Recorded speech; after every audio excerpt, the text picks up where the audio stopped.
It's Friday, September 19th, 2025. Welcome to episode 172 of the Alameda Postcast, an audio service of the Alameda Post. I'm your host, Scott Peeler. In this edition of the Postcast, the Portola Festival returns.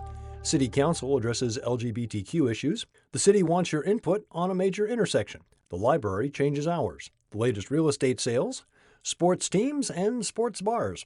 And more events than you could possibly attend in a weekend. These stories and more on this episode of the Alameda Postcast. Our top story. In 2022, Alamedans learned that low-frequency sound waves travel incredibly efficiently over bodies of cold water. This lesson was made possible by the Portola Festival, the EDM festival that was first held that year at Pier 80 in San Francisco. Well, the party rolls into its fourth year this weekend, another stellar lineup for the genre. LCD Soundsystem, The Chemical Brothers, Moby, Prodigy, and, interestingly, Christina Aguilera, among many others. The first year resulted in a plethora of noise complaints from Alameda. Yours truly wound up walking around the Gold Coast for about half an hour wondering just where the loud music was coming from. But since then, Golden Voice, the promoter behind Coachella, Stagecoach, and Portola, has taken noise mitigation seriously, changing stage and speaker configurations, which dropped complaints from hundreds in the early years to around 80 this past year. Festival also has real-time decibel monitoring on the island, and any complaints are relayed to the on-site sound engineers.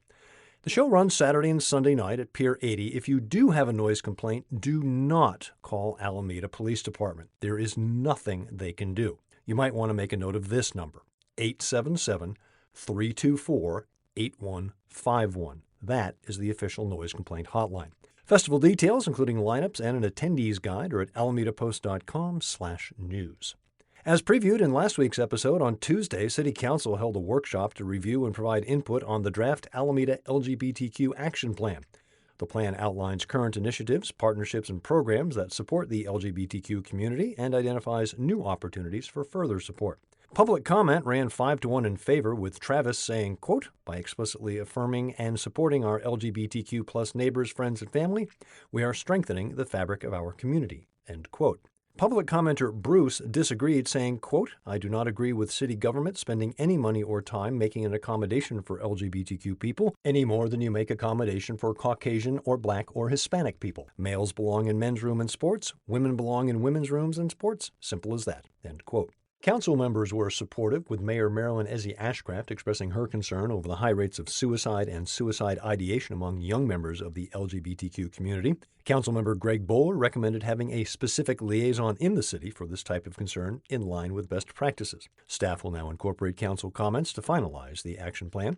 In other business, Council unanimously approved a third amendment to its lease with the U.S. Navy for office space at City Hall West.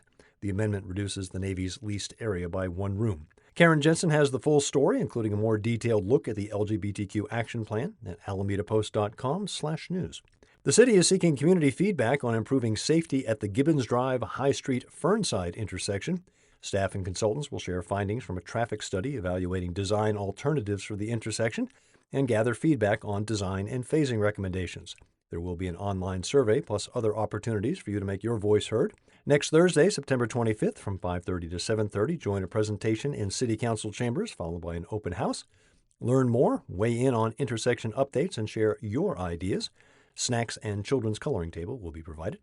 There will be a virtual public workshop Tuesday, the 30th, from noon to 1 via Zoom. On Wednesday, October 22nd, the Transportation Commission will review staff recommendations and a summary of public input from the open house, virtual workshop, and survey. Full details on the project at alamedapost.com/news.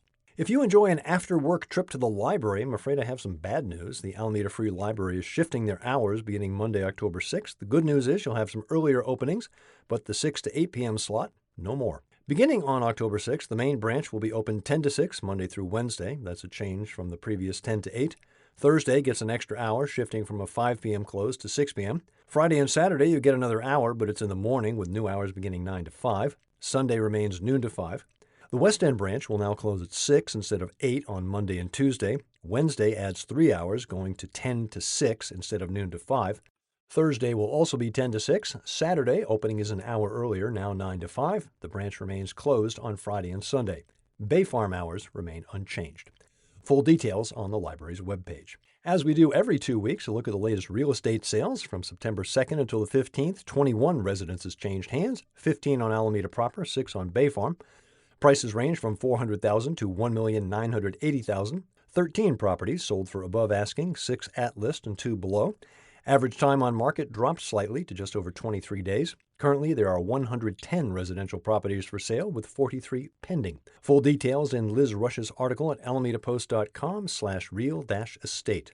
Congratulations to VJ's Sports Bar and Pizza in the Marina Village Shopping Center. The favorite gathering spot for everyone from little leaguers to local sailors was named one of 7 fantastic Bay Area sports bars by the East Bay Times. The Times took note of their 14 screens and 20 beer taps, as well as their practice of showing every UFC fight without a cover charge. Well done, VJs. Speaking of sports, rough time for local favorites. Golden State Valkyries made history by becoming the first WNBA expansion squad to make the playoffs in their inaugural year. Unfortunately, the Western Conference champion Minnesota Lynx made short work of that, knocking the Valkyries out of the playoffs in 2 straight games in the opening round best of 3. Still one heck of a debut for the Valkyries, who set the all-time WNBA regular season's attendance record, selling out all 22 home games. And based on the amount of Valkyries gear I see in Alameda, a lot of that support is from right here. Here's to next season. Across the estuary, things are looking rough for the Oakland Ballers, who face an uphill climb in their best-of-5 Pioneer League Championship Series, having dropped the first 2 games on the road to the Idaho Falls Chuckers. The Ballers' season is now win or go home in every game. Game 3 is tonight in Oakland. If needed, Games 4 and 5 are also in Oakland Saturday and Sunday. This was the year that the Ballers set the Pioneer League record for regular season wins, but that kind of record often carries a curse into the postseason. Just ask the 2001 Seattle Mariners, the 2007 New England Patriots, the 2022 Boston Bruins, or as the Bay Area knows all too well, the 2015-2016 Warriors.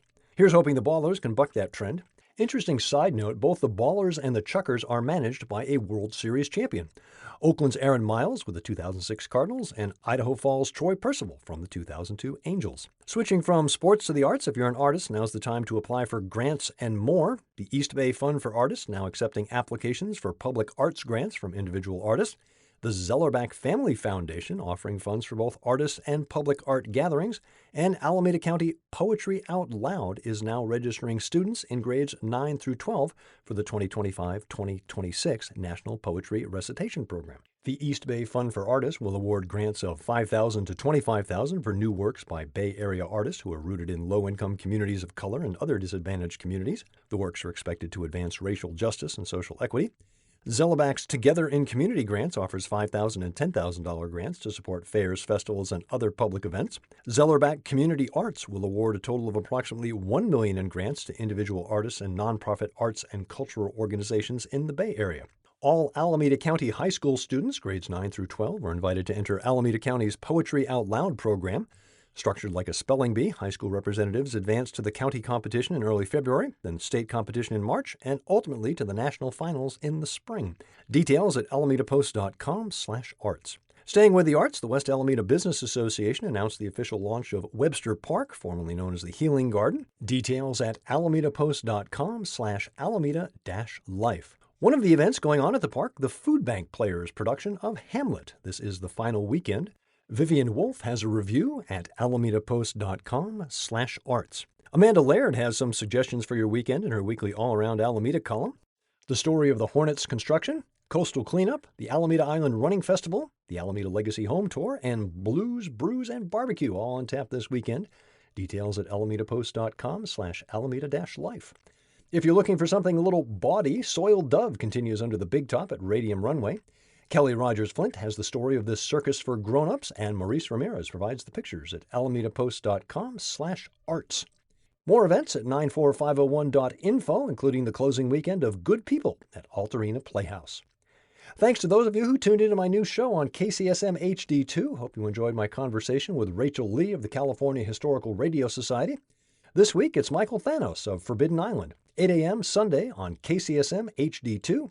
To keep up with the show and find out how to catch episodes on demand, head to Instagram and follow Alameda Connection.